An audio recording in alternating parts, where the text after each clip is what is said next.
Ooh, it's another show. How exciting. This is show number 32 of the EUS program.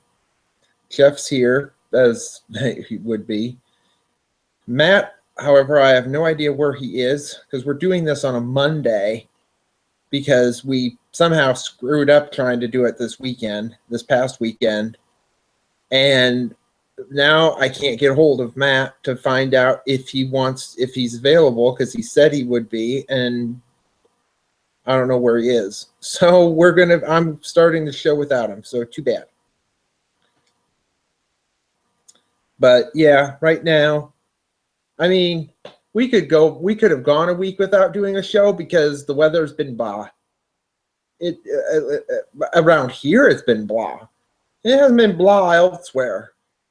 I mean, since we did a show a little over a week ago, New Orleans had a really bad tornado. Was that this past in the last 8 days?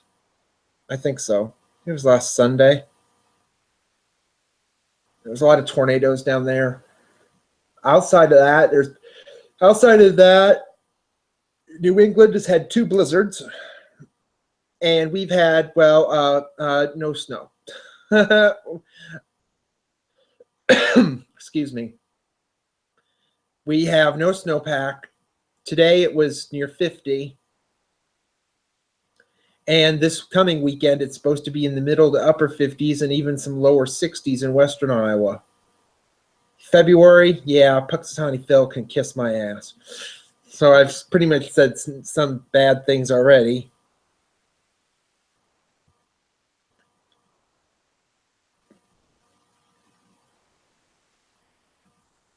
So I'm watching to make sure he might be on or not or whatever. But there is one thing that was occurring that excuse me, has occurred over the last day or so, and that's what everybody's calling the dam breach, or about to be dam breach of the Lake Oroville Dam in Northern California. This is about 60 miles north of Sacramento. So to set it straight, because I brought up a Google Map image in 3D, and then I pasted it and put it into my paint program. So I believe we see it here. So let me make sure we see it. We do. Okay, this is the Oroville Dam. You can see it right here. So I'm gonna wait a minute. Let me see. This is the dam. I should do it in a brighter color, like white. This is the dam right here.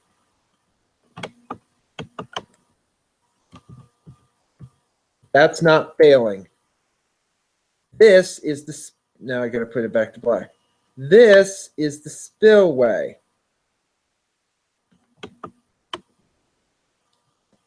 Right here. Right here. This partially eroded somewhere about up in here. And the water's been going down there, and then kind of like down in here. The part then you have the auxiliary spillway, which I'm going to point out now, is this feature right here. That is what could fail. Specifically, this part right here, and any dirt that's been eroded down here because the water's been flowing over and has eroded a lot of the dirt right in here. So the part that's the troublemaker is not this, not that. It's actually this. And it's eroded this road. This road you see right here that goes to this boat ramp has already eroded. So this right here is what's the problem. This little thing right here. And that's not a small little thing either, because the water from this lake has already overflowed here, and it's actually gone down like in here, and it's gone over here. It's gone down the spillway and then down into here. All of this that you see right now is pretty much now eroded out pretty badly. And I got to do another arrow down. So this is where the water's going. So, I mean, they thought it was going to immediately fail last night. The auxiliary, which is this, but it didn't, at least not yet.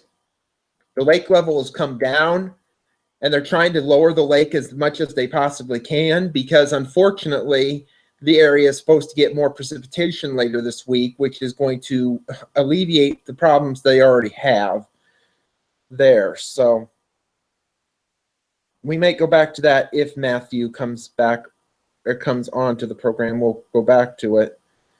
Let me make sure he has sent me something. He has not, so I might be doing the show myself. Yay! But anyway, that's been the big thing. The tornado. Whoops. Let me make sure I'm going to have. I want to make sure I'm having that on. Oh, fudge pops. Well, that's going to be. This will be fun. Okay, I got it now. So, but yeah, that's been taking place. And I'm sorry, I'm starting to yawn. I don't know why. So that's been going on there. They're supposed to get more precipitation. We're supposed to get warmer air. And I mean, it's not like we need more warm air. So wait a minute, let me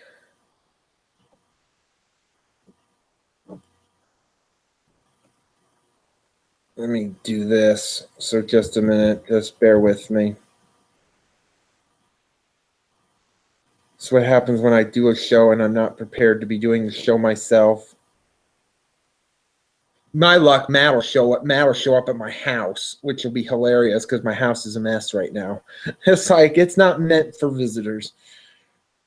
So let me show,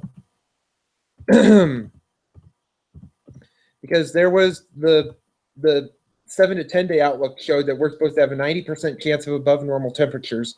Yeah, Puxati Phil didn't say that. So I'm going to bring up the. Wait a minute. I'm going to bring up the GFS model, the 18Z model.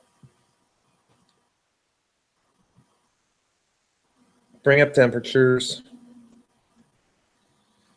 And then go to next weekend. Come on. Gimme, gimme, gimme.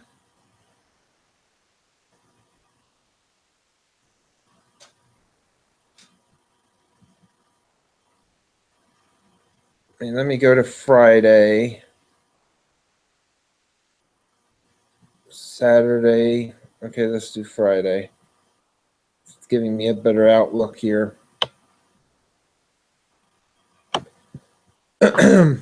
So let me bring that up. That's what happens when I'm not prepared. Application window, the site, here we go.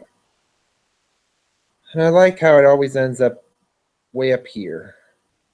Why can't it end up being down here? Let me see. There's obviously no cold weather anywhere except New England, which seems to be getting all the snow this winter. I mean, here's 50s and 60s, pretty much all through the central southern plains. I mean, a few days ago, parts of Oklahoma and Kansas had temperatures into the 80s and 90s. The warmest temperature was Magnum, Oklahoma, was 99, which is completely crazy. It's 99.4 because it was an Oklahoma Mesonet web site. So if it's already hitting 99 degrees in February in Oklahoma, I can imagine that the summer is not going to be too keen unless the pattern starts to change. And with the lack of any snow, I mean, it's not looking promising. Now I'm bringing up the anomaly, the temperature anomaly, which this is a little nuts. But anyway, let me bring it up to Friday. Okay, this is Friday. Yeah, Friday right here. You see 20 to 25 degrees above average in Iowa, Nebraska, and up into the Dakotas. I mean, and obviously more up here. It's colder in New England because they're gonna have a lot of snow on the ground. But but with this model, you keep going, it eventually the warm air gets there. I mean, this is into next week. I mean, next week it looks even warmer, maybe 30 to 35, maybe a little more than degrees above average. The only cold spots seem to be pretty much along the East Coast because they're near average, and maybe out in the Northwest will be near average, but it seems to be just right over the middle part of the country. And then you see cold air trying to come down, but it just doesn't. It just immediately gets replaced by warm air. Now, at the end of the model, you can see here at the end of the model, pretty much it's a split. The east is warm, the west is cold. And that looks to stay that way through the rest of the model run. Of course, models are models. They don't mean diddly-do.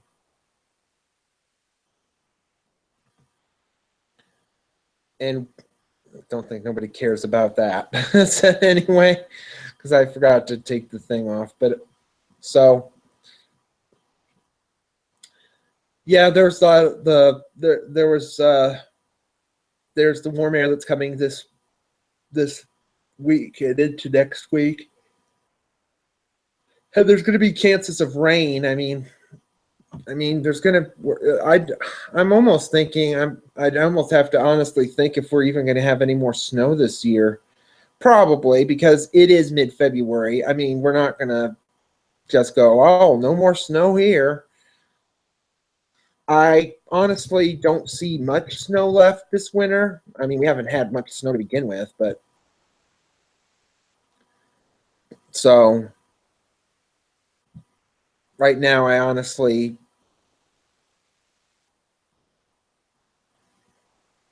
don't see much of anything with that.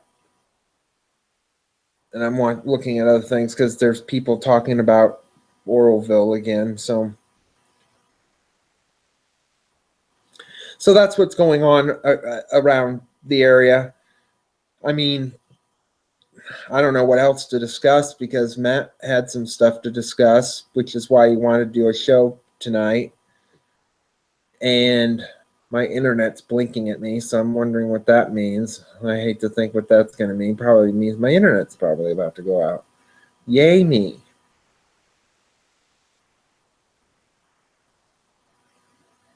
Excuse me. So at this point, I'm not going to stop because I'm going to keep talking for a little longer. So, I mean, we're still trying to get guests to talk about what we talked about with Skip a few weeks ago on our Polygon program. And gosh, when was that? That was back at the beginning of this. That was back at the beginning of the month. Back at the beginning of the year. I mean, so, and I know these shows have not had many views, unfortunately, because it's kind of getting a little bit harder for people to continue to watch and or listen to stuff like this. So, I mean, it does get a little disheartening to see the views.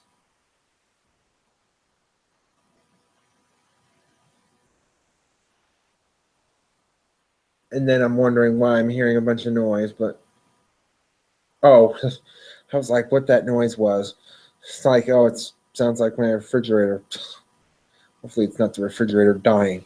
Anyway, so, but it's getting kind of hard to continue doing these shows with the lack of any support with them. So I don't know how much longer we're going to continue doing these. But anyway, because we've pretty much had to give up the Polygon program for only having guests on, and then doing this show for when there's no guests on. Outside of that, the one person who wants to be on this program and not the other one. But so at this point, whereas I'm not going to say we're not going to probably do any more shows, I'm pretty much going to say it's going to be a lot harder for me to continue doing shows if there's not going to be any support for these.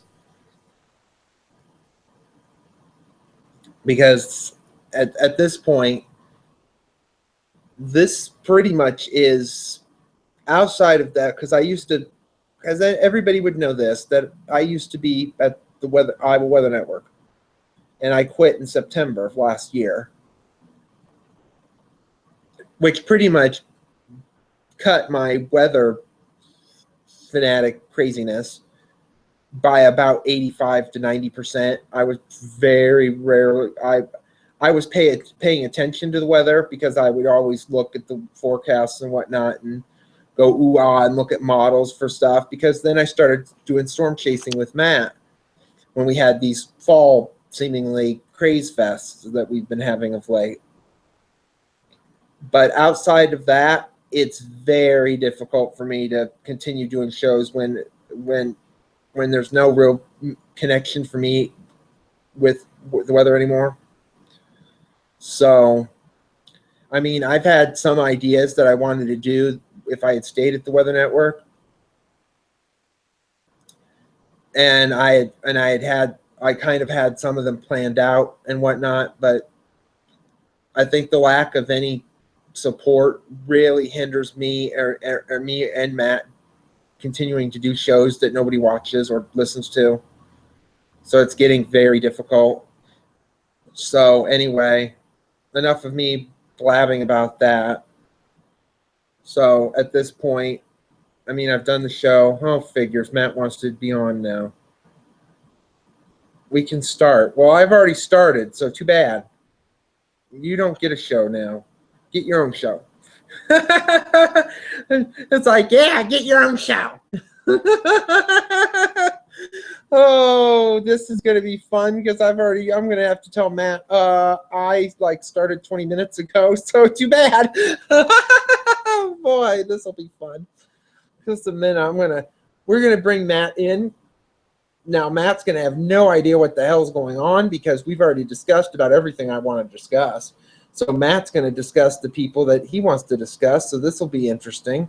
So I'll just go to this and this to this, and then I control to this and to this, and then I can send it to this, and this to this to this to this. Oh, here we go. Here we go.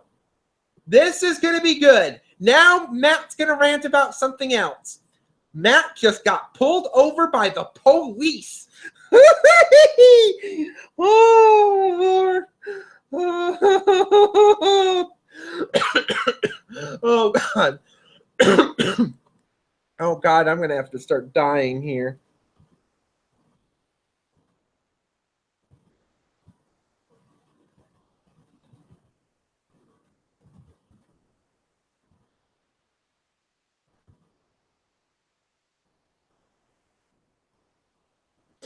So anyway, Matt's going to join. So well, wait a minute. Let me get back on here because so let me get off this because this is going to be funny.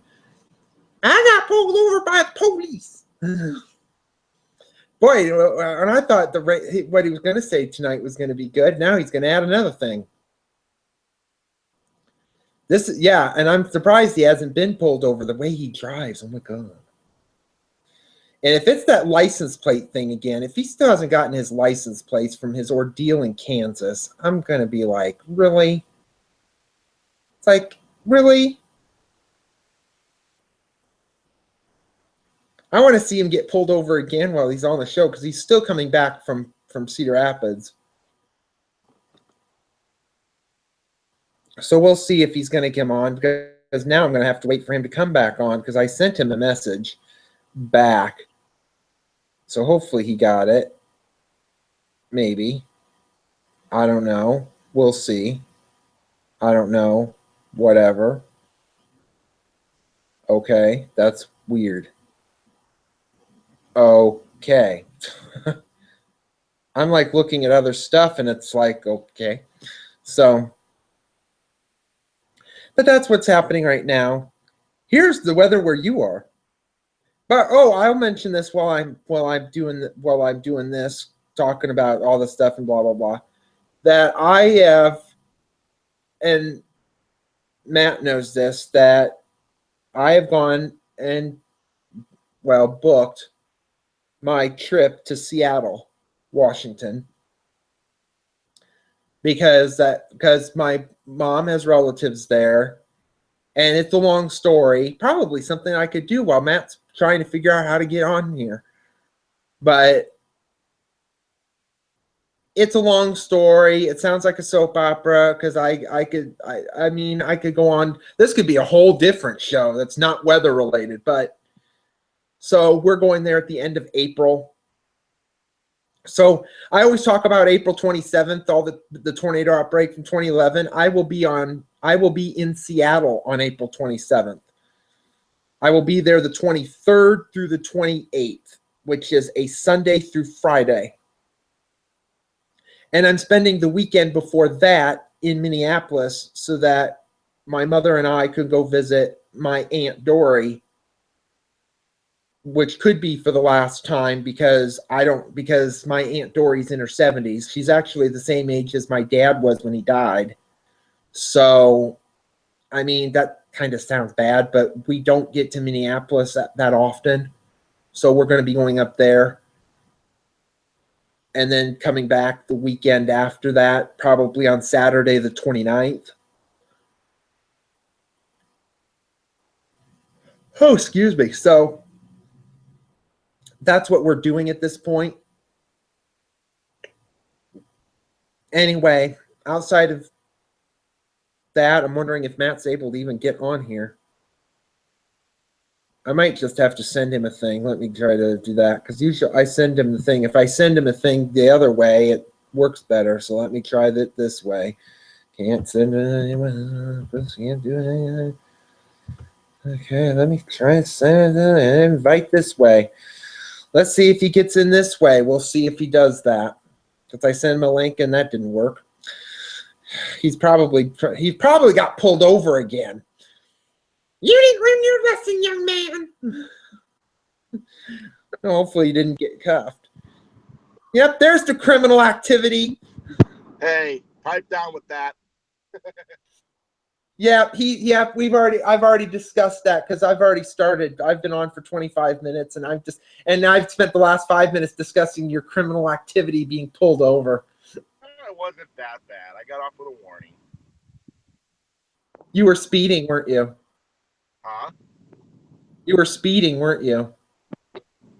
I will neither confirm nor deny. Yep, he was speeding. Because I discussed with the people that your driving is a little bit crazy when we were storm chasing, so that doesn't surprise me. Well, I was only going 7 over. He just wanted me to slow it down a little. What? Whoa. 7 over and they're bitching? Okay, that's dumb.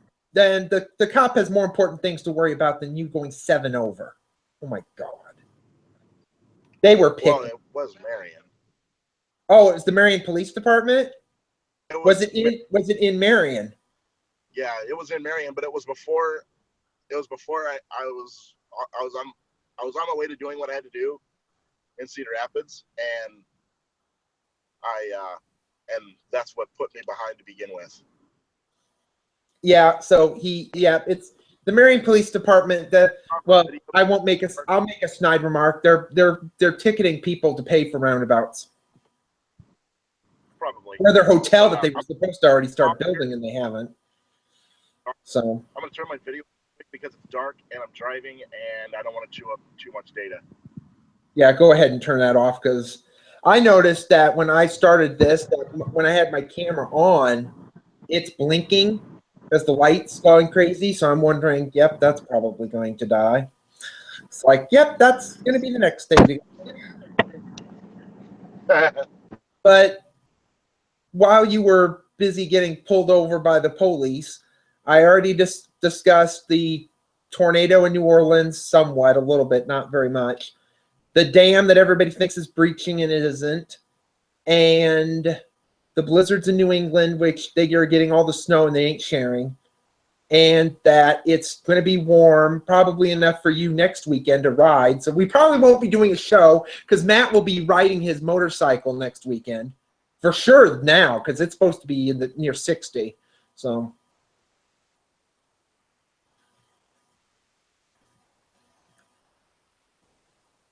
And I think Matt's audio died,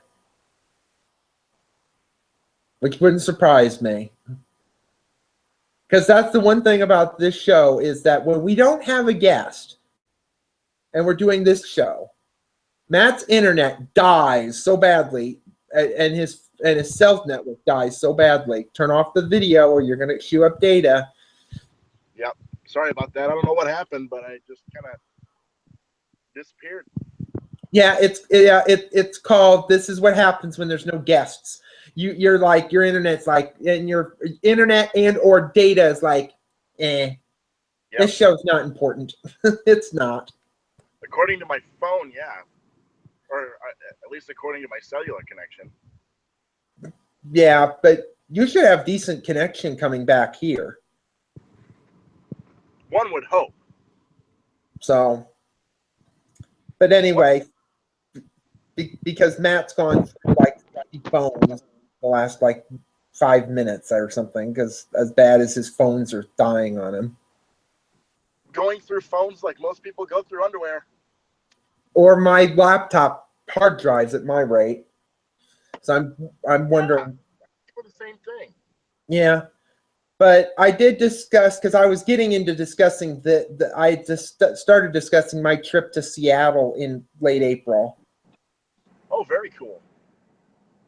To see with my mother, just have her see relatives, and that's a long story. It's a soap opera. We're not going to do that. But that is regarding like April 27th, because I won't be here on April 27th. I will be in Seattle. So now watch. I'm going to be chasing monster wedges everywhere. It's going to be Wedge Fest 2017. Well, yeah, I'm sure, because I'm going to be gone from I'm going up to Minneapolis because we're flying out of Minneapolis. So I'm leaving to go up to Minneapolis on Friday the 21st. I'm flying out to Seattle the 23rd on a Sunday, and I'm flying back to Minneapolis on the 28th, and I'm going to be back here the 29th. So there'll be a 20-minute break every day between those days. And I'll go to Seattle. It'll be drizzly and yucky and bleh. You'll get to see the first Starbucks to go into existence and all that fun stuff. Yeah. In the space. Excuse me. So, yeah, I'm going to be doing that, but excuse me. I know that, and Matt and I have discussed this, because I saw the thing where our former guest, the last guest we had on Polygon, Skip Talbot's going to be at the DuPage thing in March. Yes. And I know you're probably more, because I know because that still costs $40, probably more now. Well, no, I think it's still $40 for a little longer, and then they make you pay more. Yes. So, and I'm not going because it's like, although I know your boy, that Victor Gensini is going to be there, and you're like all about him. Or as he's known as Victor Gensini, but his actual name is Vittorio, I think, is because he's Italian. Yeah. So, but if we were to go see like Spam, because Spam's going to be there, then I'd said we'd go to Storm Alert Extreme, which is in April on the 8th in Birmingham. on a Saturday. So That would be interesting. I've been there twice. So, but both times were when they were in November, not in April. Right. I mean, the weather would be better. But that's true. Well, the two times that I went in November, in Birmingham, the weather was nice. I mean, it's not like, oh my gosh, cold and bitter, but it was like 60 something there. April, I'm thinking April 8th, which would be the anniversary of the Oak Grove tornado from 98. Yeah. But I'm thinking April in Alabama could be, and the first thing I come up with is April 27th, 2011 type weather. It's in like the upper 70s, low 80s. The dew points are high. That could be one extreme, or it could be like it is in November. It could be in the 60s and kind of lousy. I mean, that's the type of weather you could get down there. But, and we've discussed this before, that what would happen if they had to cancel it because of severe weather. And I'm thinking, well, if we went there, we would just be there for that and not there for what we were supposed to be there for. Well, I think if that was the case, we would find ourselves in a very opportune place to try our hand at chasing in Alabama. And the fact is now that the I-22 is now officially open and it's now completed. It makes it a lot easier to then get around now. That's a nice thoroughfare, yes, because going around through going south of Jasper, out in western Alabama, 78, which is a terrible road. Well, at least it was the last time I was there. Old highway. Are we talking about the old road or the new road? The old road, because the interstate has been, the bypass at Jasper's been there for like 15 years now. But are you talking about the old road? Years since I've been there. And the main way to get around Jasper, if you wanted to go around Jasper, was taking, if you wanted to go around Jasper to the south anyways, was Old Highway 78. Okay. And that is how it is now, because, again, it's been 20 some odd years since I've been down there, but I remember it very well. That the biggest majority of that highway at the time was 2-lane roads, and it was just horribly rough. It was not very well maintained. It was paved, obviously, but it was not very well maintained. It was really bumpy, really curvy, and just not good, especially for chasing, because you'd be bouncing around so much, no camera would be able to hold focus. And yeah, there's so much vegetation in the way, trees and bushes and stuff like that. Yeah. That you wouldn't be able to get a good view unless the storm was right on top of you. Yeah, and I don't think you want the storm on top of you. The one thing that I've always run into when I've driven through Alabama, because I've taken 22 and 65, and I know driving on 65 north, when you go into that part north, right where you're going into Coleman County from the south, it's almost like complete trees, and you can see decently if you're coming from the south. You can see quite far, but if you were down in that kind of gully, you wouldn't see nothing because it's that bad. I mean, it's especially 65 east, it gets hilly. 65 west, it's just trees. The only part of Alabama that I know of that's actually somewhat decent is up by the Tennessee River Valley, kind of west of 65, because the vegetation is a little thinner, but not by a lot. It's a little thinner, especially the area. I think it's is it Alt 72? think it's Alt 72 west of Decatur.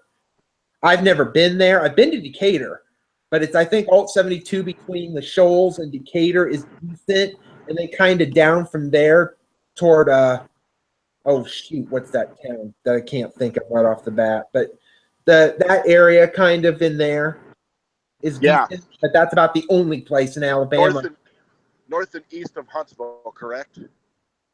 No, not Huntsville. It would be from the Shoals and Decatur, and kind of slightly from that area, kind of from the Tennessee River, kind of slightly to the southwest, for maybe about 20 miles. Okay, yeah, I know what you're talking about. Yeah, that area is flat, and there's not many trees, and I would even say it extends maybe past maybe Athens, right up to just west of Huntsville. There's not that many trees, because I know on 65 north of the Tennessee River, it's decent for a while until you get toward the Tennessee border, and then it's really hilly and trees everywhere. Because southern middle Tennessee is horrible. When I was that is a mess. I would not want to see a tornado or even chase anything there. I don't care if it's an F5 or EF5 wedge. I'm not chasing in southern middle Tennessee. That's like life threatening to even fly. And the road is real good place that I've ever seen with my own two eyes to really chase is kind of in Jason Simpson's old stomping grounds there east of Coleman. I can't remember that highway, that 2-lane that goes up that way. Are you talking about the road that goes east to Coleman? Are you talking about the road that goes east of Coleman to Holly Pond, which would be 278? Yeah. Is that US 278? That goes east to Coleman, yes. Okay. When you get east of Coleman, you come down off of a plateau, because 278 kind of follows that ridge line. Once you come off of that,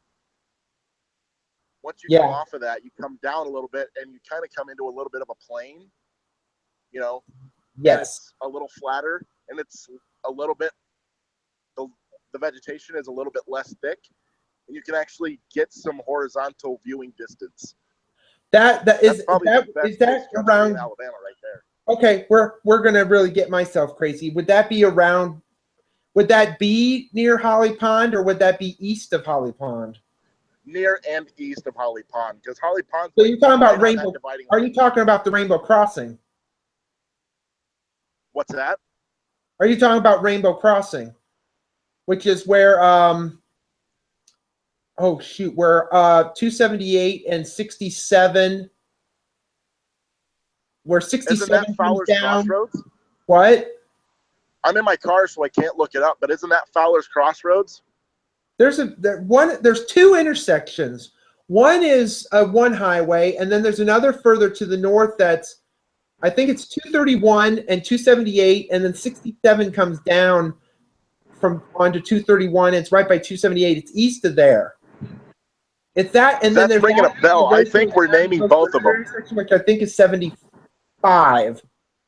And there used to be. This dates me because I've actually driven on 67 down from Decatur when I was going to Talladega. Okay. We took 67 down to 278, and then we went to Gadsden, and then took 77 down. The good way, the back way. What? You took the good way. We took the scenic route, which is the good way. Well, yeah, all I remember about that is 278 is horrifically tree-filled from about, I would say, Sneed east is a mess. You can't see diddly. Well, I think you and I are naming both of those little areas where those intersections are. There's one that's, I think, called Fowler's Crossroads, and there's Rainbow Crossing, like what you mentioned. I think what used to be known as Rainbow Crossing. Oh, if we had Jason on to do a regular show and we started mentioning all these places, he would be nuts. So now, if we had Jason on for a regular show, he'd be going nuts about this. He'd be like, "Oh yeah, this part, yeah."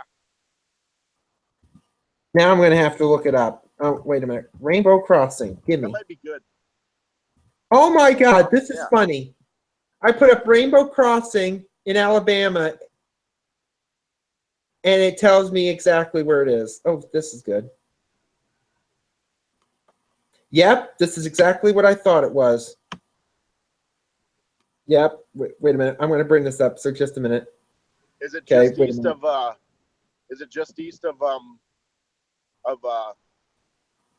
Huntsville? No, we're talking. If we're talking about Rainbow Crossing, we're talking about east of Coleman. Okay, that is Rainbow Crossing. It's where 278 and 231 meet, and then the intersection down is 79 at Brooksville, and then the road to the north is 67. Because this, let me bring this back. Because see, here's 67 that comes down to here. Down here, that's the road that goes to Decatur. This is 231. That goes up toward, I believe, Arab. I think. Yeah, I've driven through Arab before. That was kind of creepy. But yeah, this part of 278 right here is 4-lane to Brooksville, and then it drops back down. But yeah, this is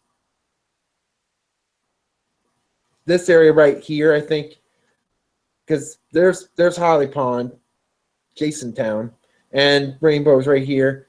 This is Brooksville, which there's nothing left, and then Sneed, and then you go out past this, and this is like I think it's this from here, because here's where you can see a ridge line right here.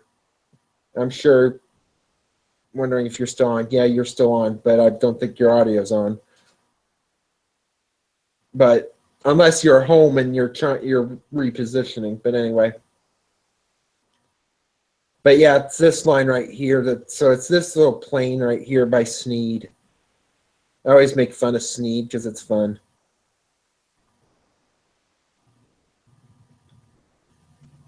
So that's what's going. Oh, that's because you're muted. Duh. Well, that's what, because I can't see, because I was like trying to position my map.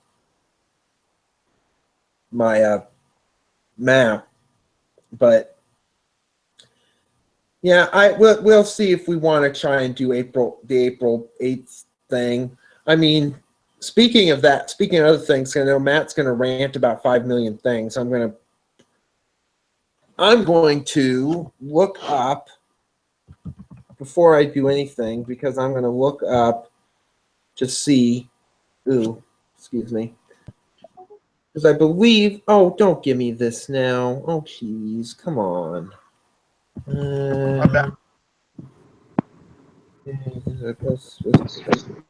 Let's see if I'm going to be able to do this. Come on. Can you hear me? Yeah. Okay. Yes. So I wanted to look the one thing up, but I assume you're at home now, or are you still driving? I'm still driving. He's taking the scenic way. He's going to Alabama. Yep. Or he's going to his girlfriend's house. Anamosa via Winfield, Alabama. Oh, yeah, if you want. Well, speaking of that, and this just got off me, because if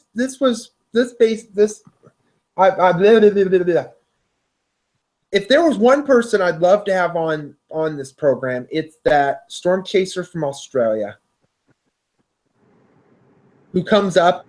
Oh, and he was involved in controversy last year. I can't remember his name, but his Twitter handle is Free News AU. Yeah, somebody. I don't think I think he's still in Australia. He doesn't come up here until storm season. Yeah, he's probably going to be coming up here in the next month or two. Probably mid to late March, and then he's here through July. Yeah, and then goes back. Yeah. We need him on. Of his videos? What? Have you seen any of his long form? Well, I only know of him because of the controversy he had with the. I think it was in Wichita Falls, because Weatherbrains mentioned this like 2 years ago, because he was the controversial figure in that fiasco with the Wichita Falls Skywarn people. Yeah, he was booted off their net. Yeah. because he wasn't part of their. He wasn't part a of the regular club. part of the net. But You should see some of his spotting videos. I know and the one thing that, and now my furnace is deciding to do turbo 747 again. Oh, The thing that reminded me of this is because you said Winfield. Skip Talbot did a thing the day of the Tupelo tornado. okay. And Skip went down there. He actually was a little too close to the Tupelo tornado. He was in Tupelo when it hit. The Tupelo EF3 a few years ago? Yes, the Okay. Tupelo 2014. He was at the intersection of 45 and 78 as the tornado was about to hit it. Yep. Close up, not fun. Anyway, they kept chasing the day. What? Said, yeah, he was close. I saw that video. He was close. Yeah. So, but they kept chasing that day. They ended up in Winfield, and that Aussie guy was there.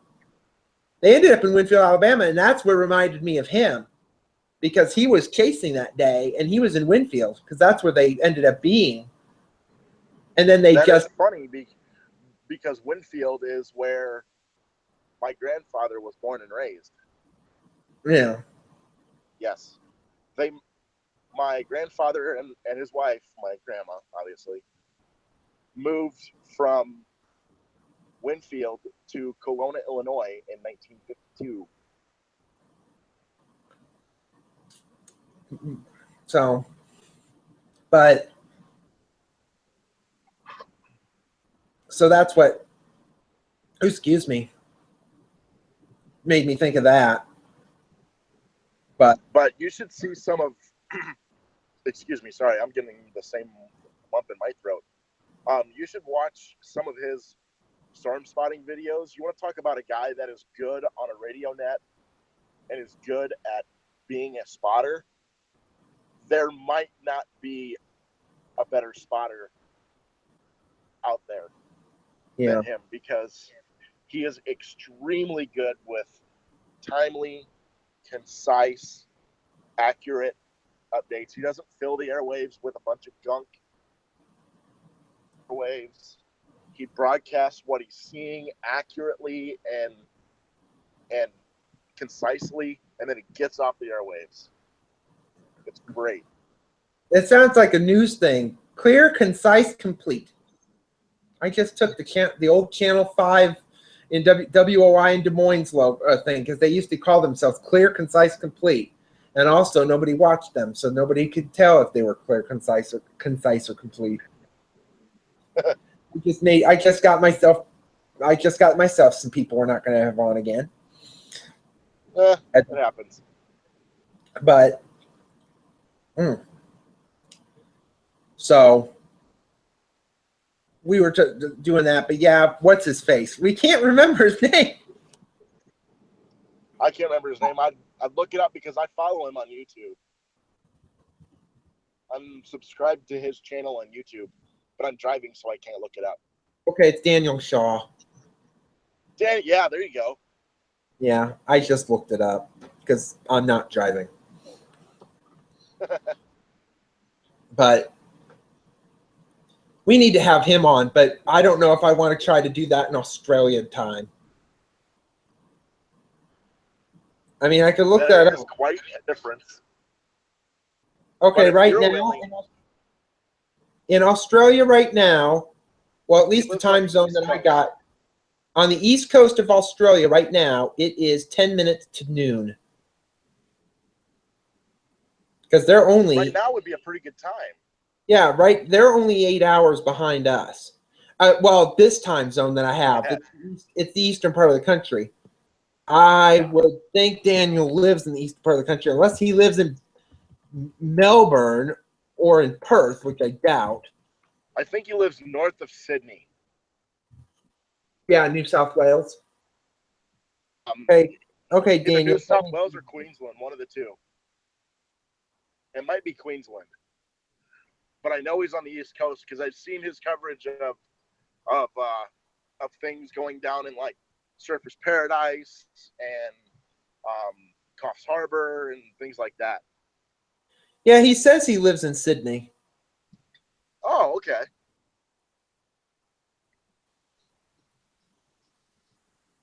So yeah. So yeah, he's in New South Wales. Yeah, he's in New South Wales. Yeah. Yeah, Matt's been there. Yay. Love that place. Yeah, Matt's gonna go there and give us a report later this year when he goes there. If I had the opportunity to go back to Australia, I would take it in a heartbeat. Now, where would you want to I go? would not even think twice. Would you go to Sydney or would you go to the Gold Coast?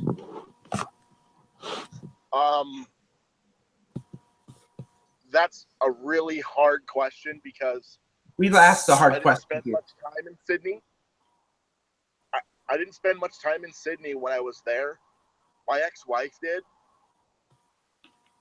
But I had such a blast in Surfers Paradise and in Coffs Harbor that if it came down to brass tacks, I don't know what my choice would be, just because of I had such a blast with the areas that I have experience with, but I still yet want to see the places I haven't been, which is, Sydney and the rest of Australia. Yeah, I know one thing I will do before I die. I will go to Australia, not in Sydney, not in the Gold Coast. I will go down and I will see their Power Cruise Summer Nats, or what they call the Summer Nationals. Summer Nats is short for Summer Nationals. Okay. It's basically the most vulgar display of horsepower you will ever see, because they have competitive burnouts. Yeah, he wants to go there just to see burnouts. He'll spend $10,000 round trip to go see burnouts. Happily, because these it's from the outside it kind of looks like drifting in a really confined space. Well, They're not drifting around a track like we do here in North America.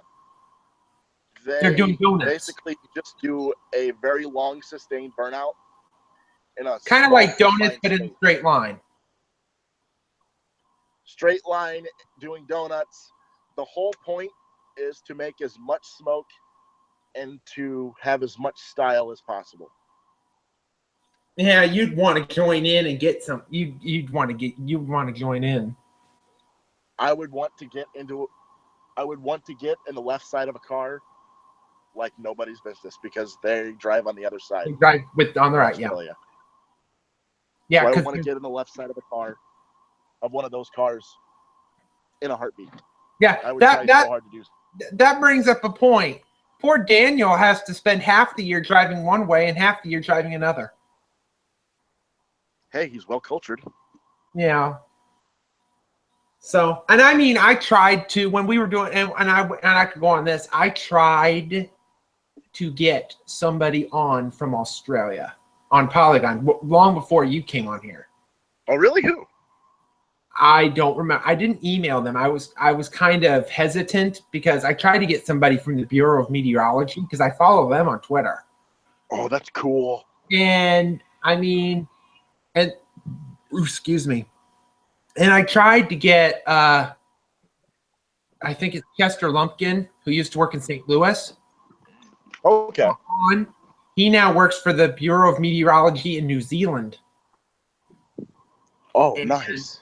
And I was like, I emailed him and didn't get a response. That would be so, because to get somebody on from far away, because I mean, I've had David Spence in Calgary, and I've had Nick Miller, who works for the Met Office in the UK.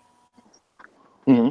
But outside of those two, it's been very difficult, except for the one guy from the University of Missouri who's supposedly going to be on a Weather Brains episode. Or no, he wasn't on a Weather Brains episode. He was on a Carolina Weather Group episode a few weeks ago. What's his face? I can't remember his name. He's University of Missouri. And when he did okay, I don't know what that noise was. when he Left did my door open. the Polygon program, he wasn't in the country at the time. Oh, that's right. Yeah, he was in England, wasn't he? Nope. He was Where in, was he? are you ready for it? Russia. Really? Yes. Or was he That's in the different. Ukraine? He was in the Ukraine or Russia. I think he was in Russia. He was close to where that big hullabaloo was going on at the time, but he was in that area. Tony Oh, Lupo. okay. Anthony Lupo. It's at the Okay. University of Okay. I'm following you. But he did our show in the middle of the night Russian time. He stayed up for our show at 3 a.m. his time to be on. Oh, yikes! Wow. He's home now. He's in our time zone now because he's back in Missouri. But He's a little bit better time slot now. yeah. But I know he was on the Carolina Weather Group show a few weeks ago, which I don't watch. I used to watch a few. I watch those maybe not religiously because I don't watch Weather Brains at all, because Weather Brains is kind of like, I mean, the show that Weather Brains is coming back. Weather Brains, I think, is coming back. They're going to have Charles Doswell on next week. But Chuck, it's just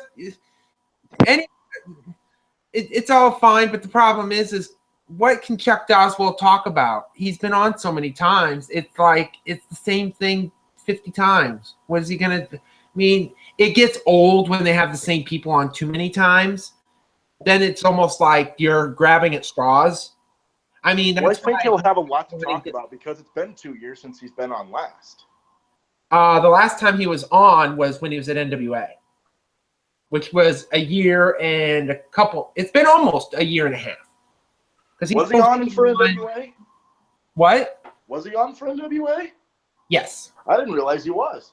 He was on the NWA episode in Oklahoma City because that was a controversial episode, which led me to stop watching Weather Brains. Really? Because the shows after that and prior to that weren't fun. I mean, it's not good when I start watching Weather Brains and I promptly fall asleep during it. And that happened multiple times. And I'm thinking, if the show is making me fall asleep, then the show is not interesting to me or interests me anymore. It's either the guests are boring or the topic is boring or it's barely weather related. So, I mean, there's been a few gems, but I've given up on it. I mean,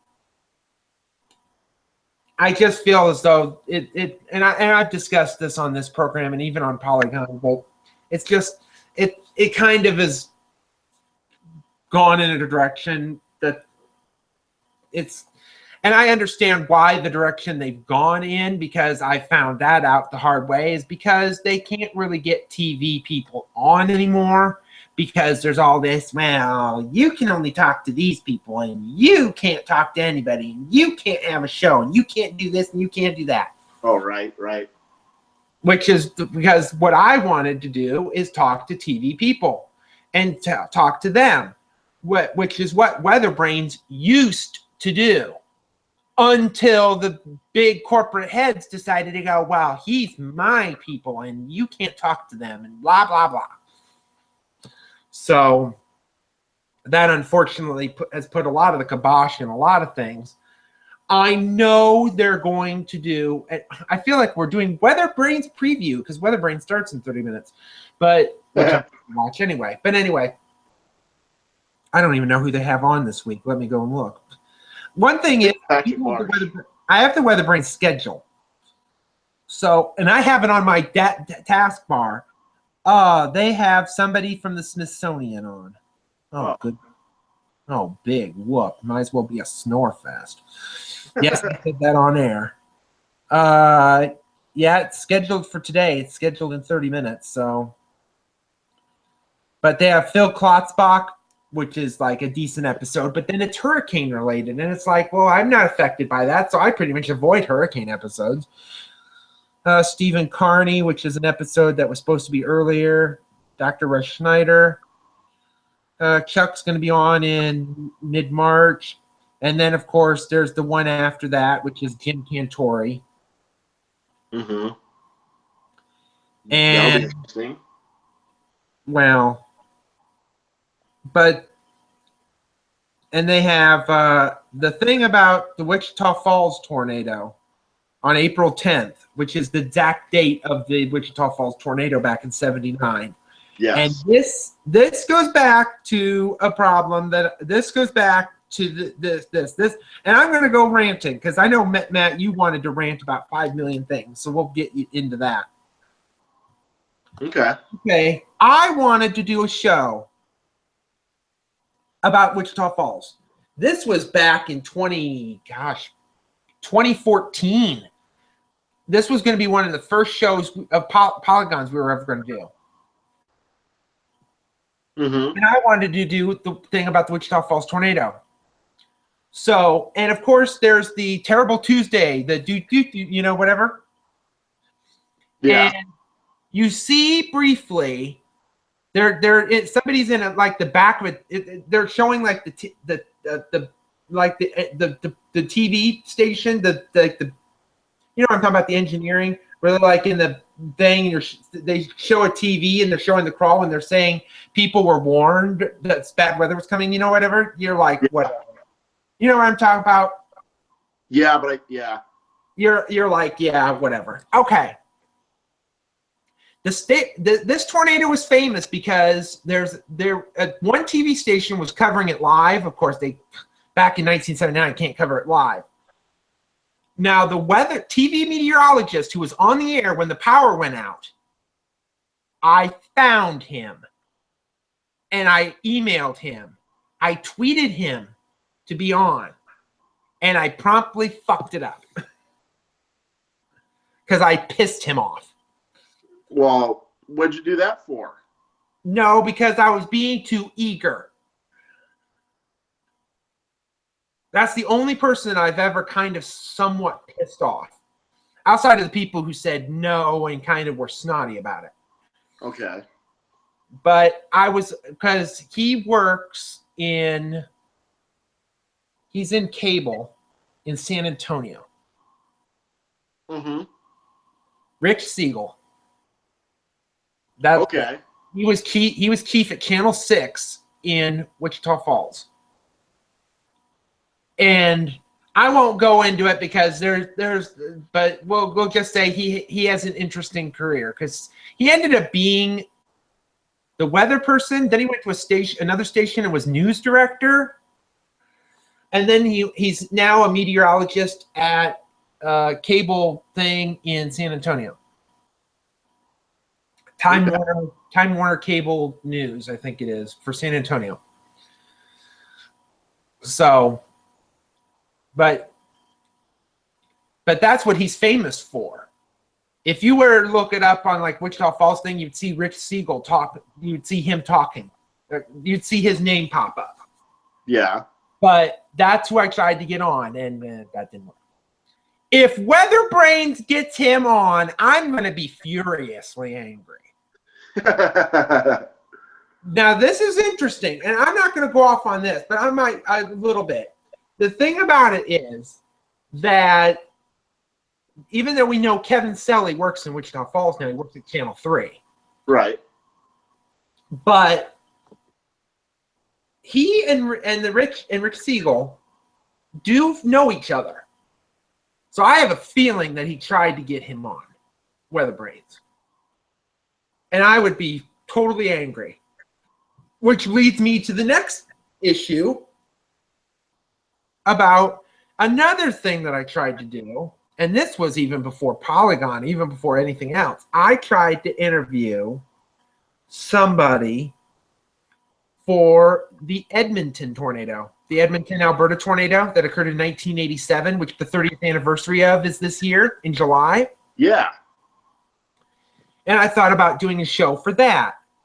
Well, that might be a problem. Getting anybody in Edmonton is going to be a disaster area because they're in Canada, outside of a handful of people, most of them are just, I think they just rip off the forecast and read it on the air and don't know what they're.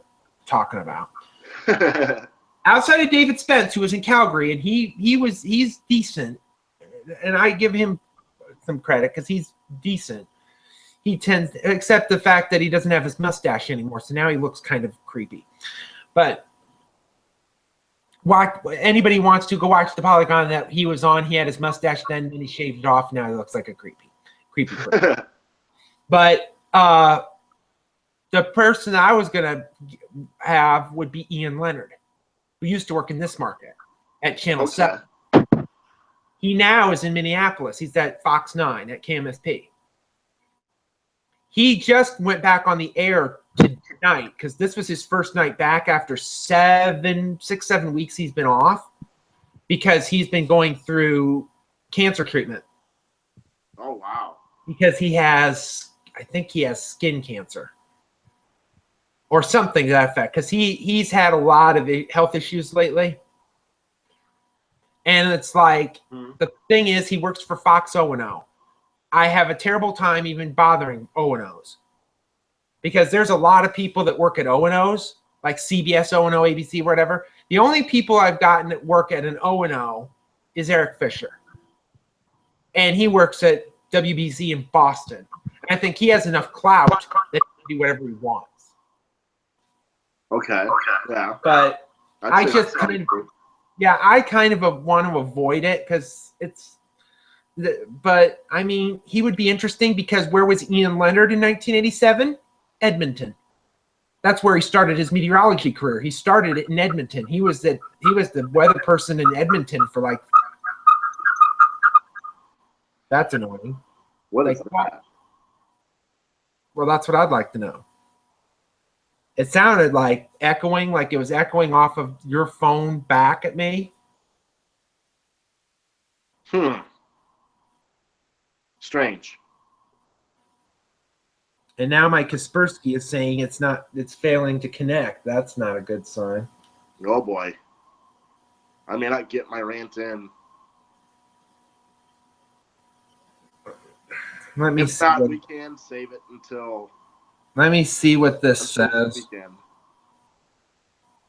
I'm trying to see what this says first. Why it's not connecting. Oh, that might be why. Let me see. No, the Kaspersky is working. It just can't connect to my Kaspersky, so it's not a problem. Oh, okay. So anyway, I'm done with craziness. So, in fact, I'm going to shut the Twitter off because that'll save some bandwidth. Okay. Matt is now going to rant about a ton of things. Well, not a lot of things, but one thing in particular, and this is somewhat weather related in a very roundabout way, and I'll do my best to bring it back around to weather, but it starts with music. As everybody knows, the Grammys were on last night,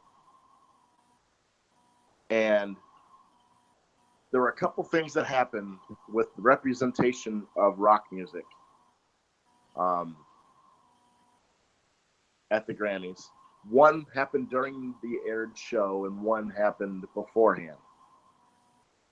I'll talk about the incident that happened beforehand first because I'll go in chronological order.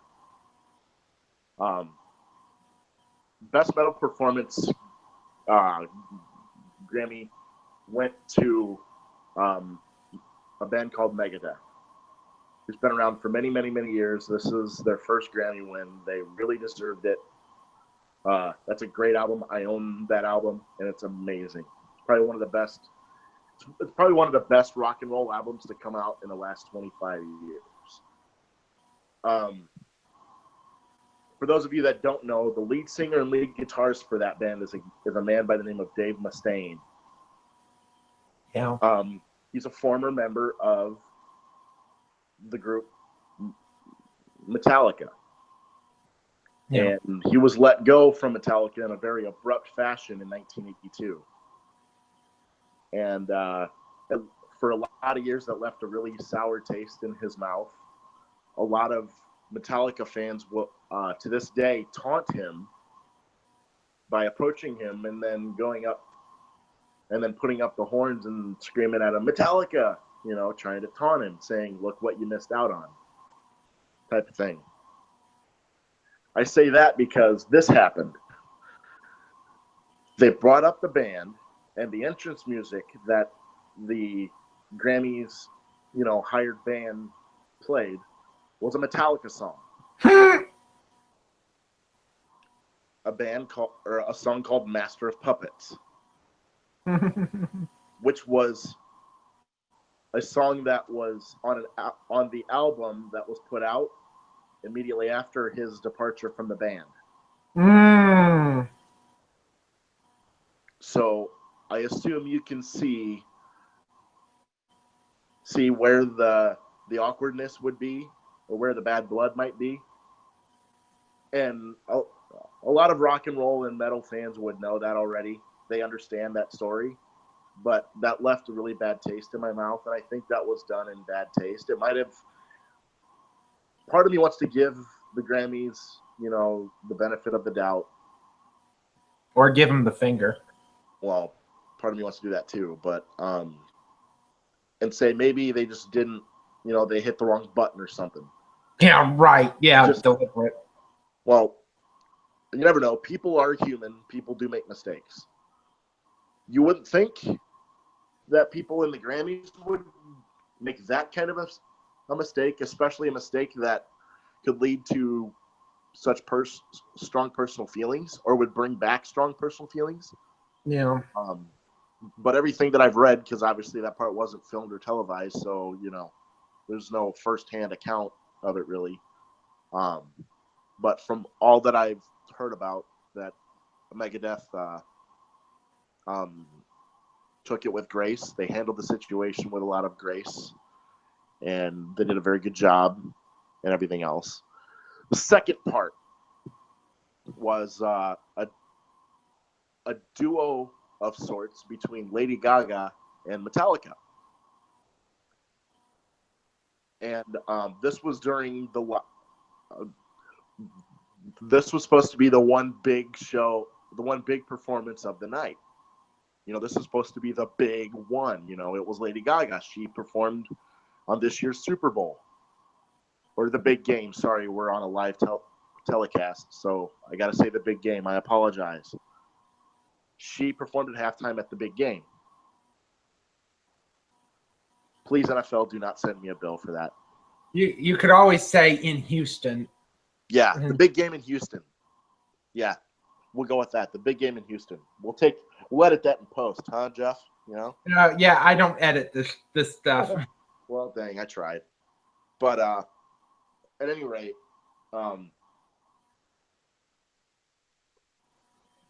the first mistake that they made was they failed to introduce Metallica, which I thought was a little strange.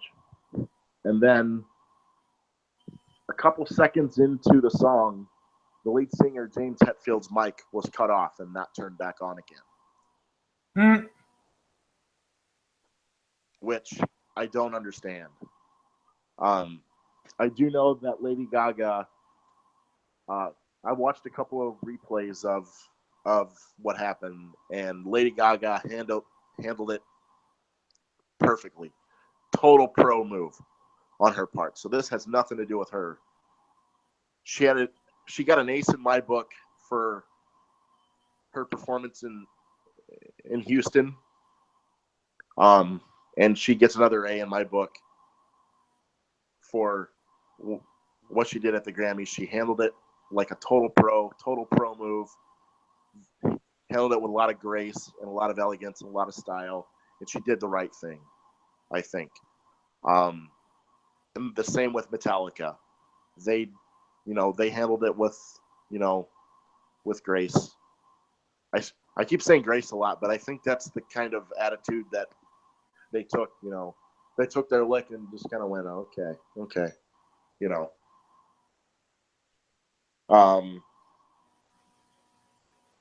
That left a pretty bad taste in my mouth with the Grammys. And the reason why that did, and the reason why I'm going to bring it back around to weather, is accuracy in reporting and accuracy in how you do your job.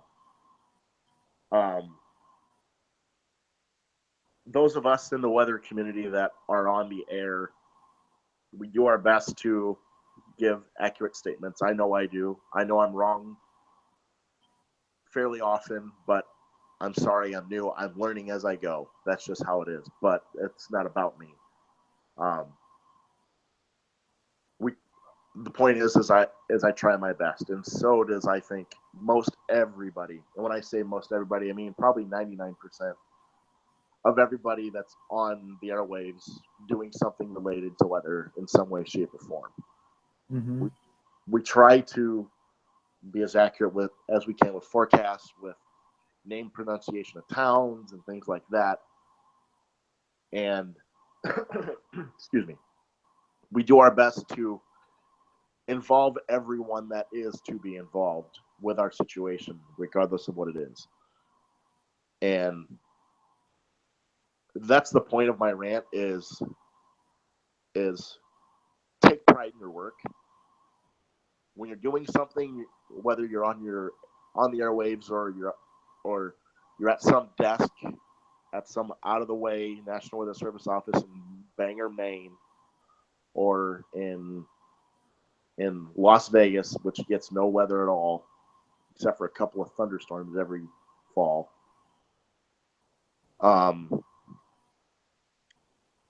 Take pride in your work. Take pride in yourself. Make sure that what you're doing is right and execute it to the absolute best of your ability every time.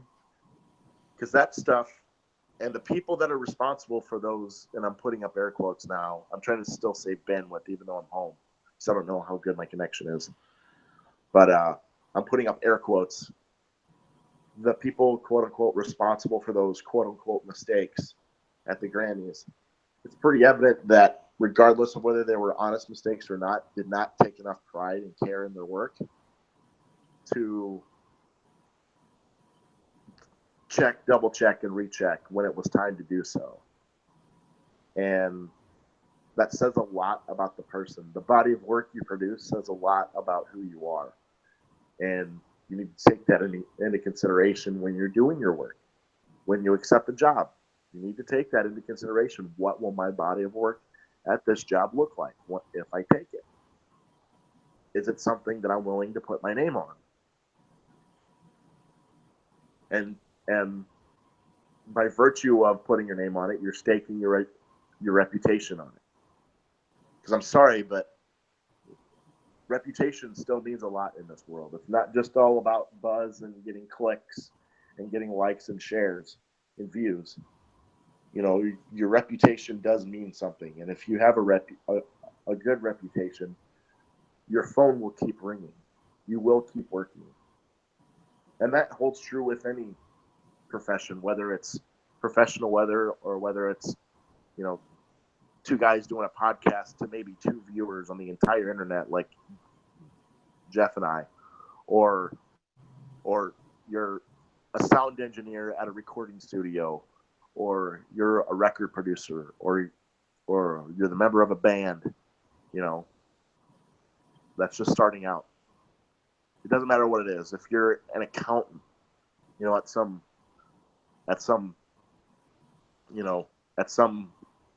quiet accounting firm in Dubuque, Iowa, your name means something. If you put your name on it and you do a good job, people will notice, and they will continue to notice and keep track of your body of work.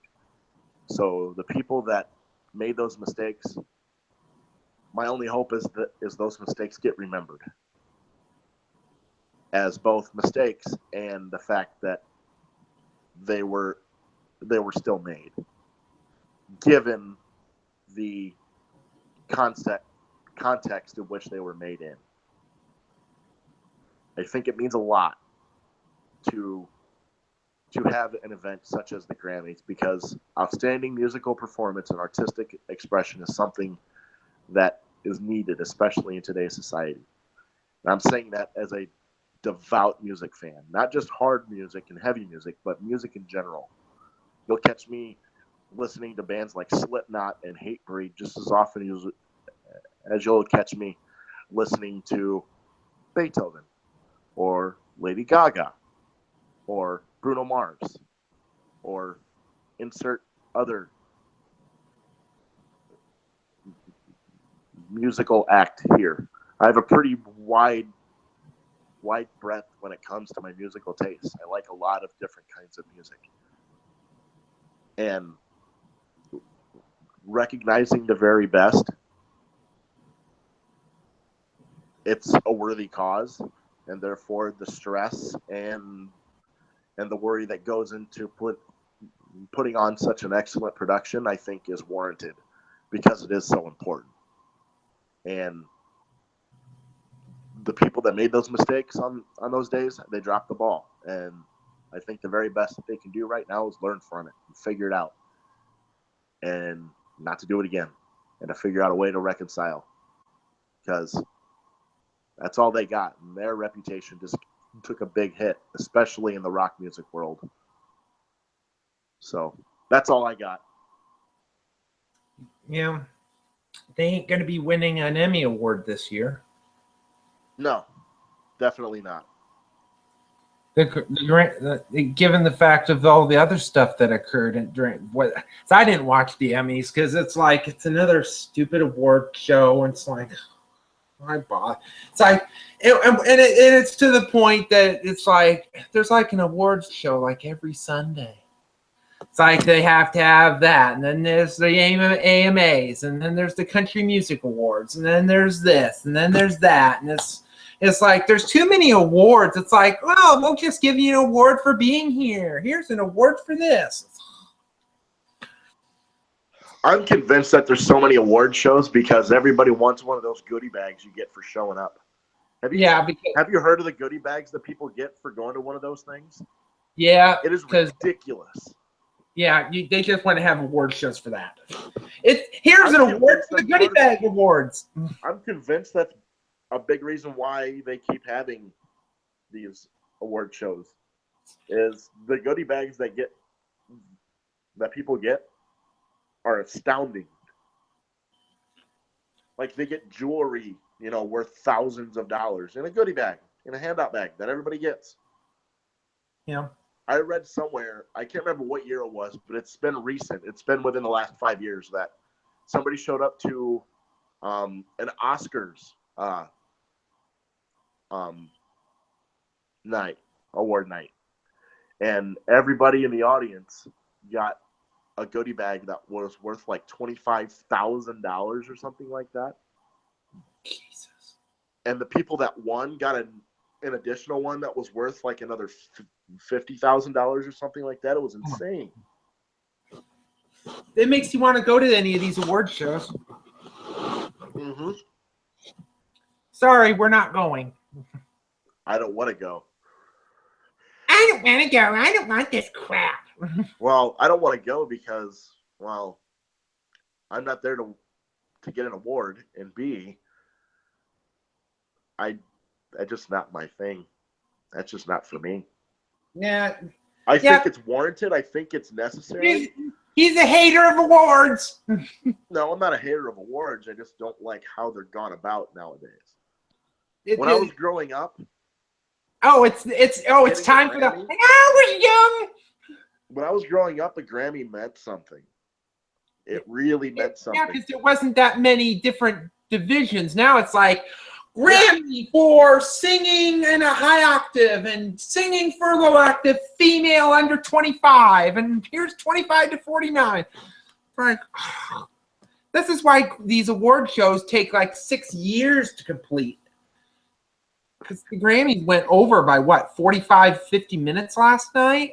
Yeah, I think so. I read that. They did go over by quite a bit. It's like, and this was just the ones that were aired. Like you said, the ones that weren't aired.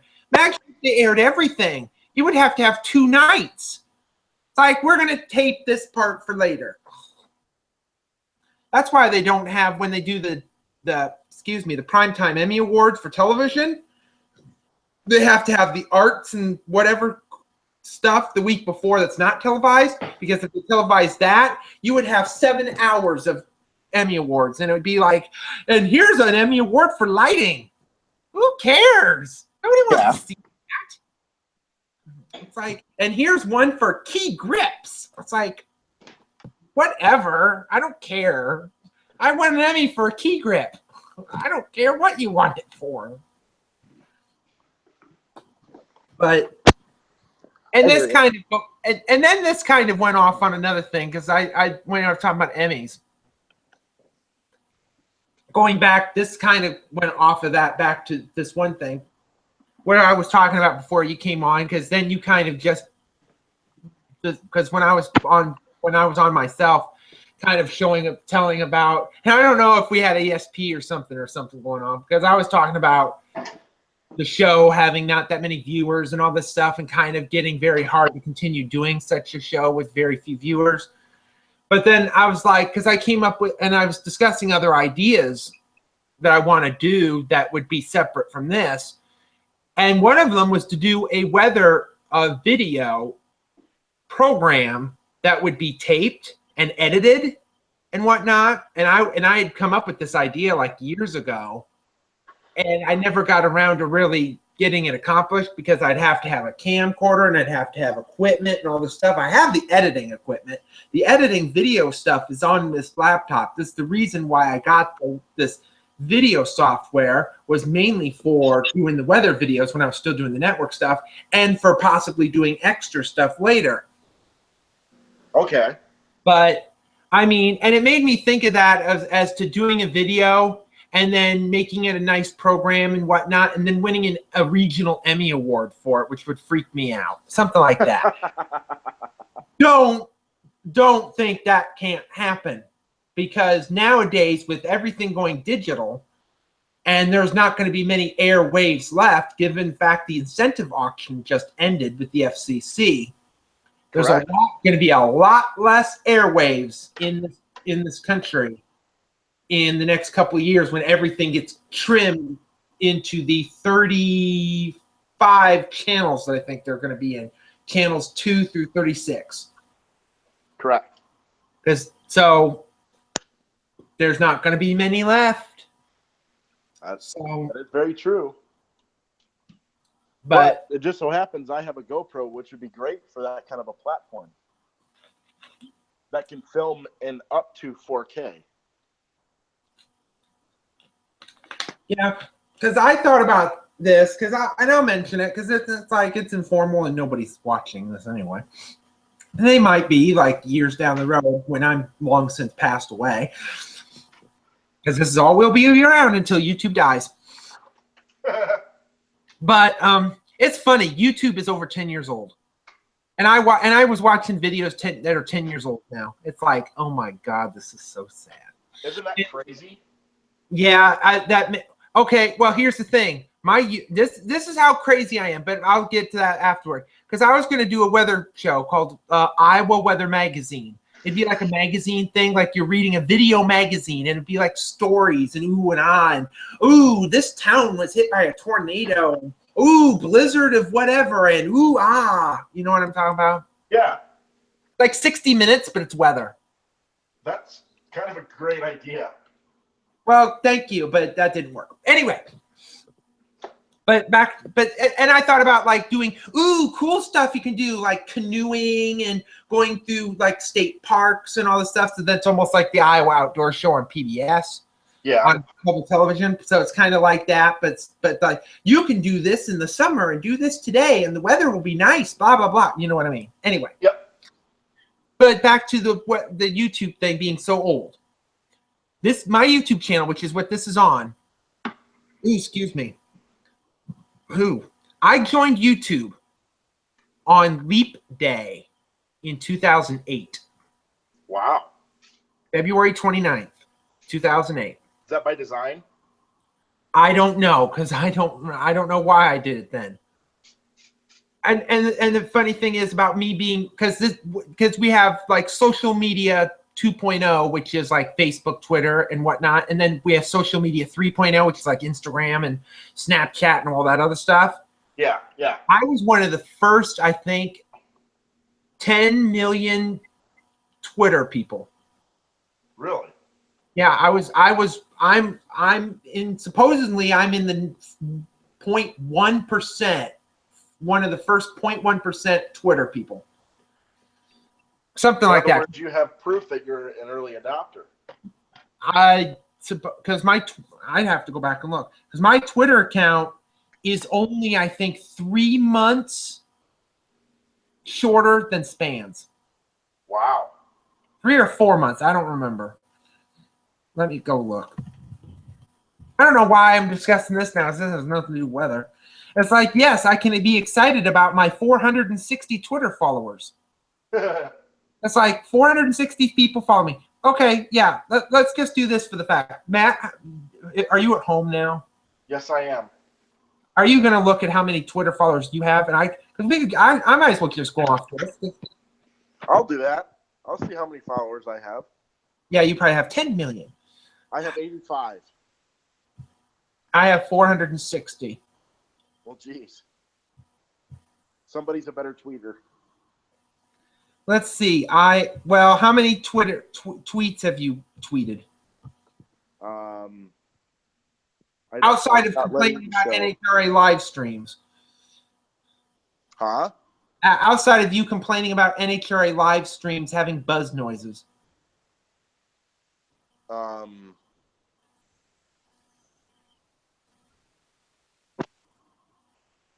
It's not because I have tweeted 12,070 times. I haven't tweeted anywhere near that much. Nowhere close. There's Ashton Altieri, who's in Denver. James Zahara, who's at WQAD, who I've not had on the Rusty Dawkins, who's in Nebraska. Tried to get him on. He can't. You can understand why. Where do I find that? How many tweets I have? It should be on, if you go to your Twitter followers, it'll give you all your stuff. Wayne Hart, who's in Evansville, he's been on my program. Busby, who's in Kansas City. The Texas Storm Chasers, I tried to get them on, and that was but Adam Paskey, who's in San Antonio, I've had him on. Scott Sistek, who's the weather blogger at Como 4 in Seattle. Been on Polygon before. A bunch of other people. I have Patrick Powell, who works at Fox 11 in Green Bay. He's been on before. I have a bunch of Storm Chaser people, and then I have a bunch of Jason Myers, who was on Polygon. Eric Wilhelm, who's been on too. Mark Bogner, who used to be in weather in Wichita. More Storm Spotters. JP Dice. Spencer Denton, I tried to get on, and he refused. And here's the thing about Spencer Denton. Works at Channel 5 in Memphis. I emailed him to be on. He immediately followed me on Twitter.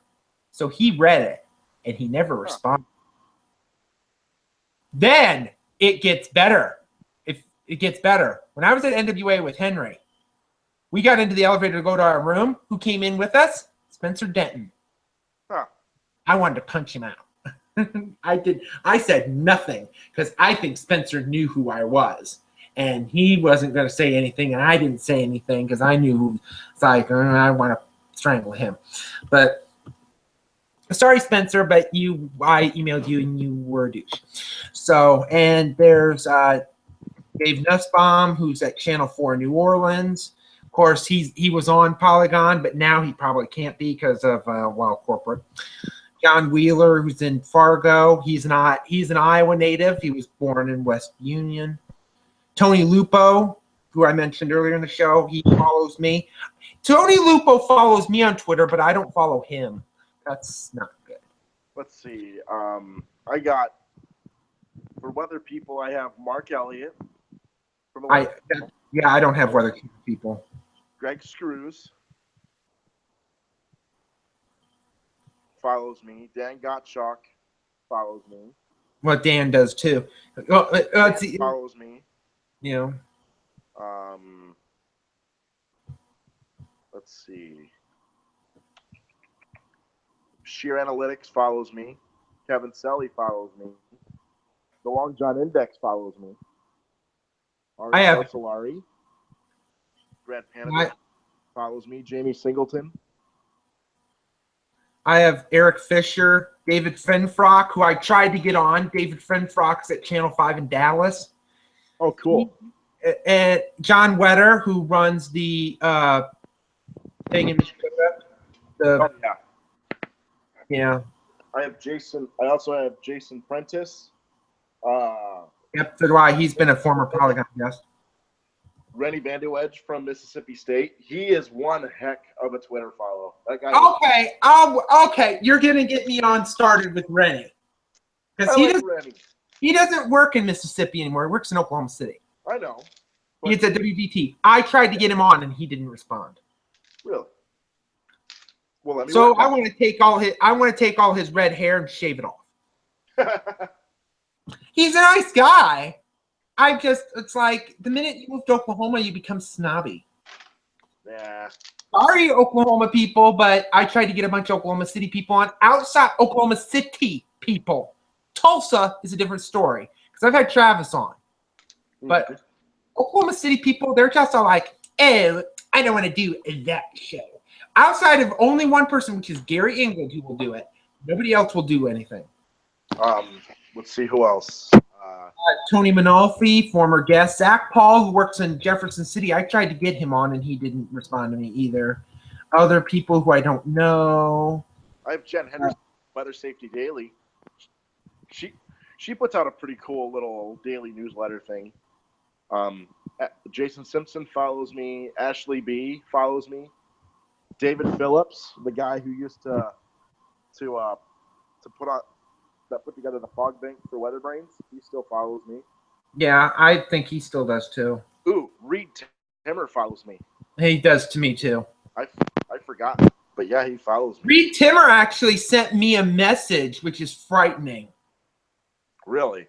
Because this was years ago. I feel like we're doing let's look at our Twitter. Yep. No. I said something about on Twitter just to me. I didn't send it directly to him. I said a thing about there's going to be like tornadoes because I was living in my apartment at the time out here at the east end of town. And I was talking about tornadoes, and Reed Timmer sent me a direct message. It was on the feed talking about if I was going to chase or not. And I was thinking, oh my God. He actually read it, made me freak out. And I'm thinking, he's going to buy your video. Yeah, and I'm thinking Reed Timmer is only 6 months older than me, so looks like punch him in the face.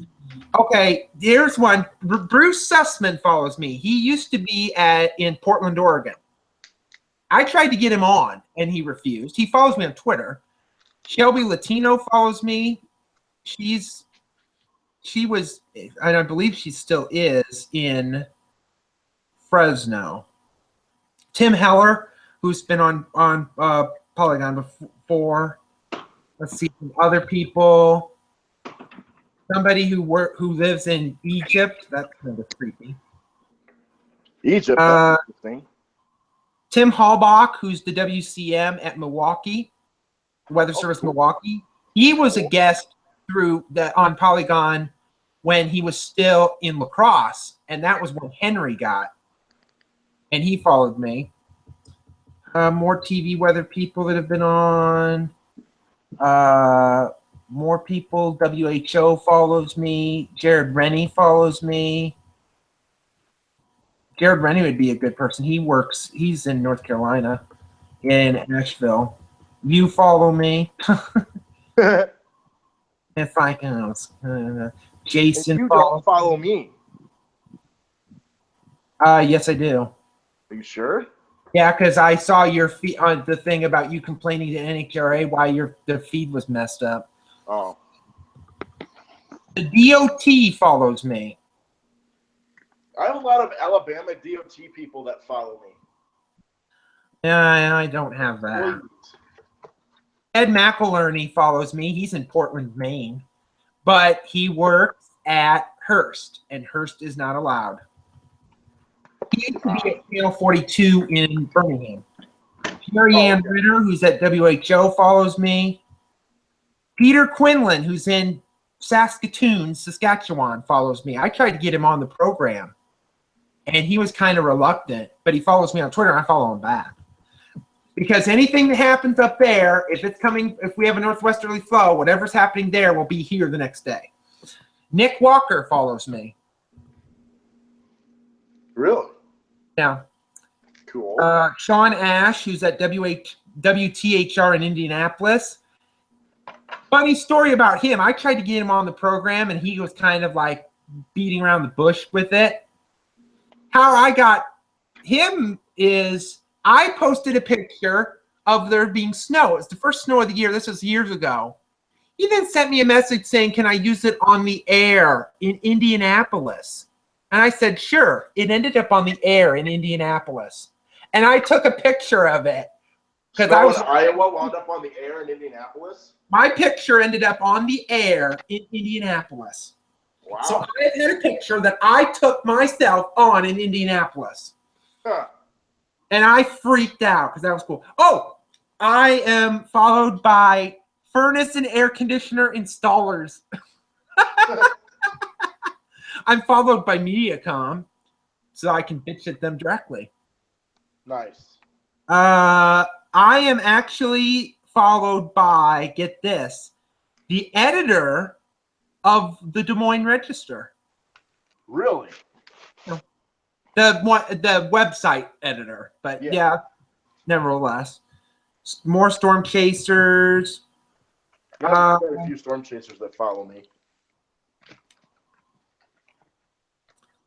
More storm chaser people. I'm actually followed by Ryan Schlater, who used to work at WMT.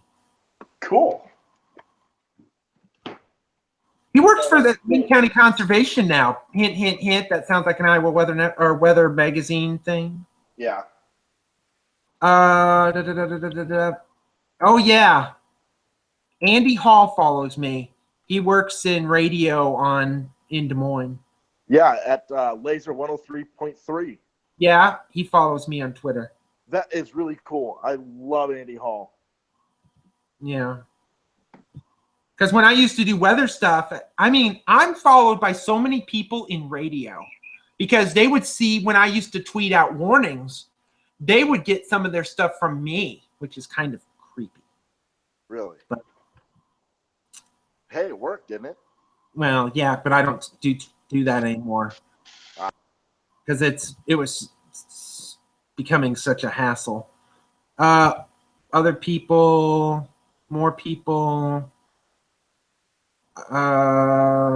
More people.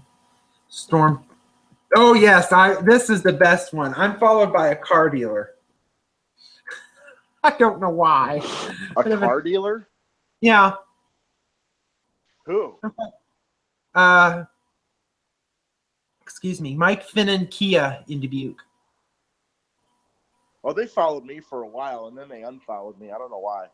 Yeah, they follow me. It's like Frank Skyone, who works as KCCI, follows me. He was the first Polygon guest. Cool. More storm chasers, more people. I mean, I don't know why I'm getting followed by some of these people. It makes no sense. Another storm chaser person, might be somebody of interest. Who? We'll see. Let's see. Some more weather people. Good grief, I'm followed by some weather. Followed by some people. Brad Panovich follows me. Weather Nation follows me. Weather Nation used to follow me. I think that's because Jen Henderson used to work for Weather Nation, and now she does her own thing with that Weather Safety Daily. Yeah. Shane Smith follows me. He works in southeastern Kentucky. Oh, cool. I tried to get him on too. That didn't work. Reed, Adam Lucio follows me. Jason Prentice. Yeah, he follows me Daniel. too. Okay, Daniel Porter follows me. He's the NOAA liaison to FEMA. Really? Yeah. Well, that might have been when Obama was president. That may not be the case now. Yeah, that may not be so much. Yeah. Because they're supposedly saying that they're going to have to replace everybody at NOAA. Like the NOAA, and it's like, why would you want to replace? Because supposedly, and this is where we might have to do a thing about Donald Trump, where the new NOAA chief could end up being the guy from AccuWeather. God help us if that happens. Because I'm afraid that that's not going to be good for the Weather Service with that. Why can't they just leave it the way it is? Why bother going through a bunch of hugabaloo? NOAA is not like a thing about Democrats and Republicans anyway. Just leave it be. Anyway, enough of that. More storm chasers, more storm people, good God, more storm people.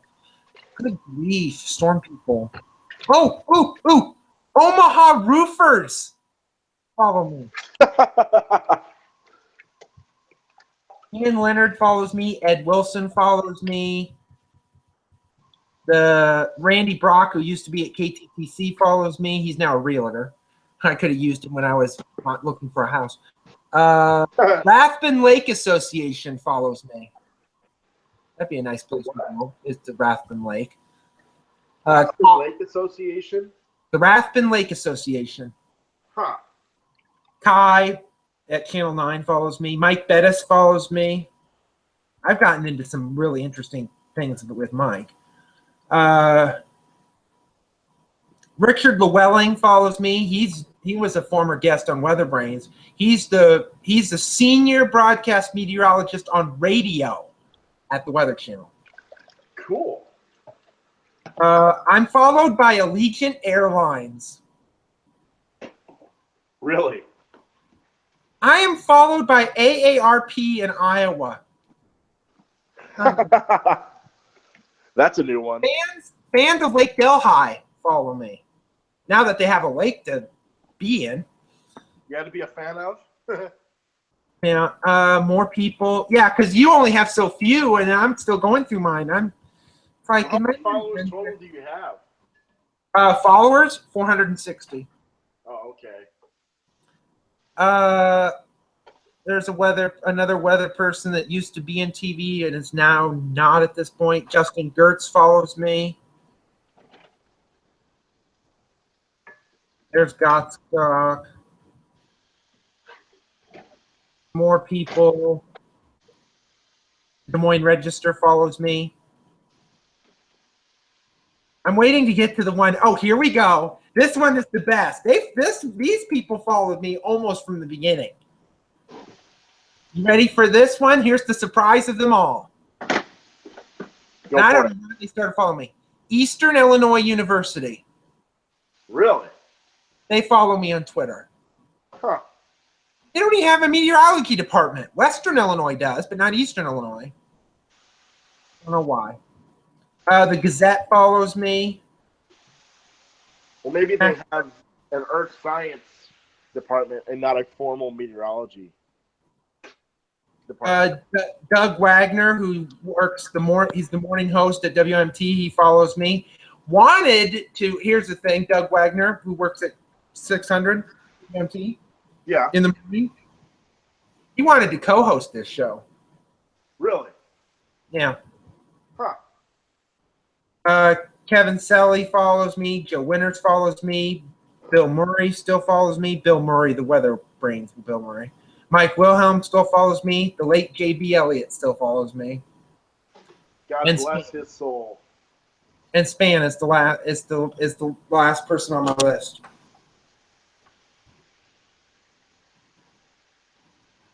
Interesting.